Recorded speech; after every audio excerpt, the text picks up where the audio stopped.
Continuação da leitura do livro O Livreiro de Cabul. Capítulo Tentativas. Uma tarde, Leila veste sua burca e sapatos de salto alto e sai furtivamente do apartamento.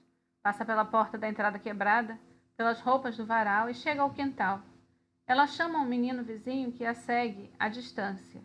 Eles passam pela ponte sobre o rio Cabul, escuro e ressecado, e desaparecem por baixo das árvores numa das poucas avenidas de Cabul. Cruzam um caminho de engraxates, vendedores de melão e padeiros, e homens à toa. São estes que Leila mais detesta, os que têm tempo de sobra. As folhas das árvores estão verdes pela primeira vez em muito tempo. Durante os 3 últimos anos, pouco choveu em Cabul, e os brotos ficaram queimados pelo sol antes de terem tempo de virar flores ou folhas. Nessa primavera, a primavera após a queda do Talibã, choveu muito, uma chuva abençoada, chuva deliciosa. Não o suficiente para que as águas do rio Cabul subissem novamente, mas bastante para que brotassem folhas nas poucas árvores que sobreviveram. O bastante para que a poeira entre elas se assentasse. A poeira fina de areia, a praga de Cabul. Quando chove, a poeira vira barro. Quando o tempo está seco, a poeira levanta em redemoinhos. Entope o nariz, deixa remela nos olhos, instala-se na garganta, virando lama nos pulmões. Nessa manhã, choveu, e o calor diminuiu, porém o ar úmido não penetra na burca. Leila só sente o cheiro da sua própria respiração nervosa e o pulsar nas têmporas. No bloco 4 do conjunto Microrayon, há uma placa com a inscrição Cursos. Em frente formam-se longas filas para os cursos de alfabetização, de informática e de redação. Leila quer se inscrever num curso de inglês. Em frente à entrada, há 2 homens sentados atrás de uma mesa fazendo as inscrições. Leila paga a taxa e entra na fila como centenas de outros alunos à procura de suas salas. Eles descem uma escada e entram num porão que parece um abrigo antiaéreo. Furos de balas formam desenhos nas paredes. O local foi depósito de armamento durante a Guerra Civil, bem embaixo das casas das pessoas. As várias salas de aula foram separadas por tábuas de madeira. Cada cubículo tem um quadro negro e alguns bancos. Alguns deles têm carteiras escolares. Pode-se ouvir um zum-zum baixo de vozes e um calor está começando a se espalhar pela sala. Leila encontra seu cubículo, inglês para alunos com pouco mais adiantados. Ela chegou cedo, junto com os rapazes altos e desajeitados. Será possível? Rapazes na sala de aula? Ela pensa. Ela quer dar meia volta e sair dali, mas toma coragem e senta no último banco. 2 jovens estão quietas do outro canto da sala. As vozes dos outros cubículos se misturam com um único e enorme zum-zum.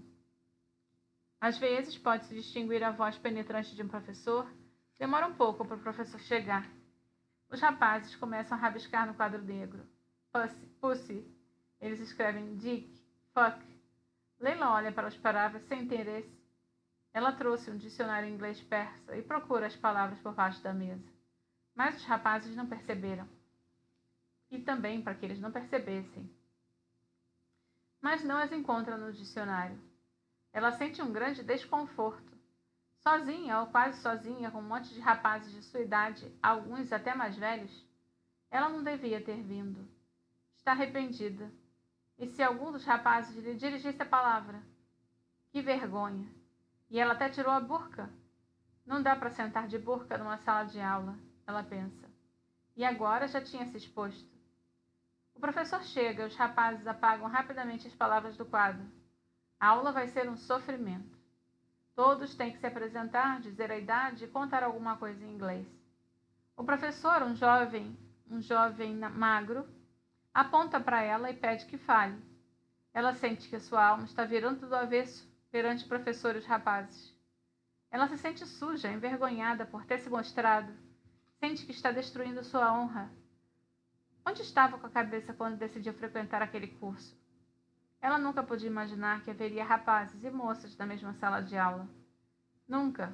Não foi culpa dela. Ela não tem coragem de ir embora. O professor poderia querer saber o porquê. Mas assim que a aula acaba, ela sai correndo, joga a burca por cima da cabeça e corre. Em casa, segura, pendura a burca do prego do corredor. Horrível! Havia rapazes na sala de aula.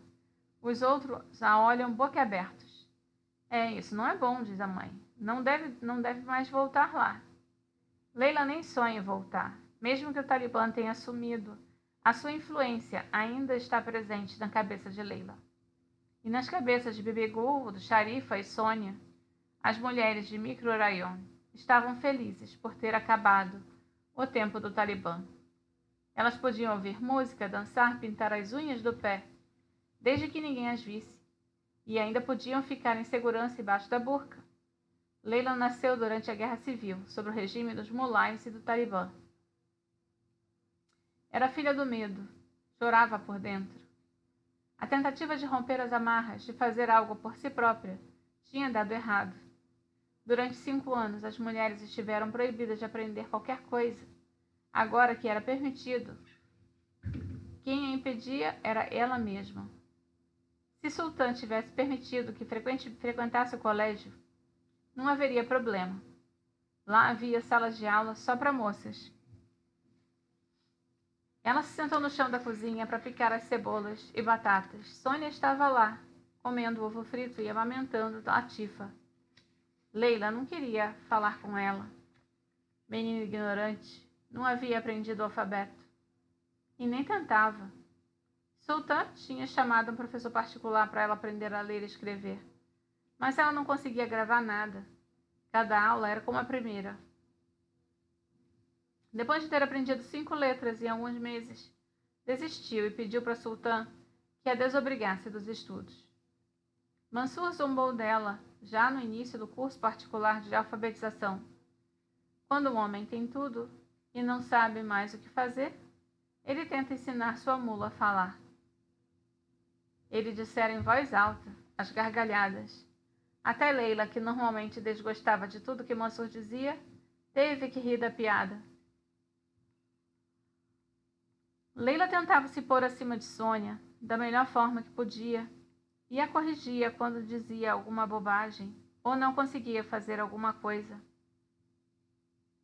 Mas só quando Sultan não estava em casa, que para Leila, Sônia era uma menina pobre do interior que tinha alcançado uma riqueza relativa só porque era bonita. Ela não gostava da Sônia por todos os privilégios que Sultan concedia à jovem esposa. E por que as tarefas das duas jovens, na mesma idade, eram tão desiguais? Mas, na verdade, ela não tinha nada de pessoal contra a Sônia, que na maior parte do tempo ficava com uma expressão meiga, distante, olhando o que acontecia em volta. Na verdade, ela nem era tão preguiçosa, tinha sido uma menina trabalhadora quando cuidava dos pais do vilarejo. Era Sultan que não queria deixar trabalhar. Quando ele não estava em casa, ela bem que ajudava. Mesmo assim, ela deixava Leila irritada, pois ficava o dia inteiro esperando Sultan e pulava da cadeira quando ele chegava. Quando ele viajava a negócios, ela não se lavava e andava de roupa suja. Quando ele estava em casa, ela passava pó de arroz na pele escura, pintava os olhos e passava batom. Sônia era uma menina de 16 anos, quando tornou-se esposa. Ela chorava antes do casamento, mas sendo a menina bem comportada que era, logo se acostumou com a ideia. Havia crescido sem esperanças na vida e Sultan soube aproveitar bem os 2 meses de noivado. Ele subornara os pais dela para que pudessem passar um tempo a sós com Sônia, antes do casamento. Na verdade, os noivos não deviam se ver entre a festa de noivado e o dia do casamento, algo a que as pessoas raramente obedeciam. Mas uma coisa é fazer compras juntos, outra é passar a noite juntos. Isso era inadequado, ou até inadmissível. O irmão mais velho quis defender a honra da irmã, a faca, quando soube que Sultan dera dinheiro aos pais para dormir com Sônia antes da noite de núpcias. Mas até o revoltado do irmão de Sônia fora silenciado com um vil metal, e Sultan conseguiu o que queria. Para Sultan, ele estava fazendo um favor para ela. Ela precisa se preparar para a noite de núpcias, pois é muito jovem e eu sou um homem experiente. Ele disse aos pais. Se passarmos um tempo juntos agora, a noite de núpcias não será tão chocante. Mas eu prometo não forçá-la a nada. Passo a passo, ele preparou a menina de 16 anos para a noite nupcial. 2 anos depois, Sônia está contente com a sua vida monótona. Não quer nada além de ficar em casa, vez ou outra faz visitas ou recebe visitas de parentes. Às vezes, ganhar um vestido novo a cada 5 anos, uma pulseira de ouro. Uma vez Sultan levou numa viagem de negócios para Teherã. Ficaram viajando um mês. E as outras mulheres do microrayon ficaram curiosas para saber o que tinha feito no exterior. Mas quando voltaram, Sônia não tinha nada para contar. Eles tinham ficado em casa de parentes. Ela brincando com Latifa no chão, como sempre. Ela mal conheceu Teherã e nem teve vontade de explorar a cidade melhor. A única coisa que conseguiu dizer foi que havia coisas mais bonitas no bazar de Teherã do que nos de Cabul. O importante para Sônia era ter mais filhos, ou melhor, filhos homens. Agora está grávida de novo e morre de medo de ter outra filha. Quando Latifa retira seu chale e começa a brincar com ele, Sônia lhe dá uma palmada e segura o chale de novo. É que, segundo a lenda, quando o filho mais novo brinca com o chale da mãe, ele significa que o próximo filho será uma menina. Se eu tiver uma menina, Sultan vai arrumar uma terceira esposa.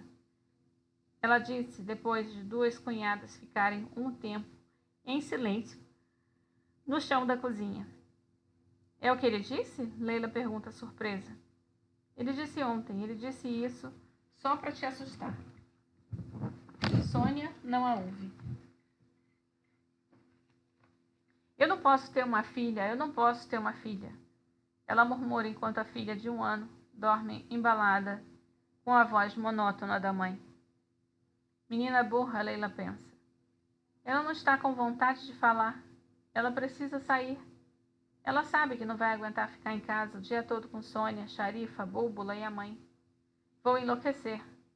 Eu não aguento mais ficar aqui, ela pensa. Não pertenço a esse lugar. Ela pensa em Fazil e na maneira como o sultão trata. Foi isto que a fez perceber que estava na hora de andar com as próprias pernas e tentar o curso de inglês. O menino de 11 anos trabalhava duro todos os dias carregando caixas na livraria. Todas as noites jantava com eles e todas as noites ficava encolhido no tapete ao lado de Leila. Fazil é o filho mais velho de Marianne, o sobrinho de Sultan e Leila. Marianne e o marido não tinham dinheiro para cuidar de todas as crianças. E quando Sultan estava precisando de ajuda na livraria, eles aceitaram de bom grado a oferta de lhe pagar 12 horas por dia. Só não sextas-feiras ficava livre e podia ir com os pais no vilarejo. Fazil estava contente. Ele carregava caixas de livraria de dia e brincava e brigava com Aimal à noite. Ele só não gostava de Mansur, que dava tapas na sua cabeça e nas costas quando ele cometia algum erro. Mas Mansur sabia ser gentil também. Às vezes o levava até uma loja e comprava roupas novas para ele. Fazil gostava da vida longa. Sultan disse: estou farto de você. Volte para sua casa. Não apareça mais na loja. A família ficou chocada. Ele tinha prometido a Marianne que cuidaria do menino durante algum ano. Ninguém disse nada, nem Fazil. Só quando estava deitado no seu tapete começou a chorar. Leila tentou confortá-lo, mas não havia o que dizer. A palavra de Sultan era lei. Na manhã seguinte, ela arrumou as poucas coisas dele e mandou-os todos para nossa casa. Ele mesmo tinha que contar à mãe por que fora mandado de volta. Sultã tinha se cansado dele. Leila estava revoltada. Como o sultão pudera tratar Fuzil daquele jeito? Ele poderia ser a próxima a ser expulsa? Tinha que pensar em alguma coisa.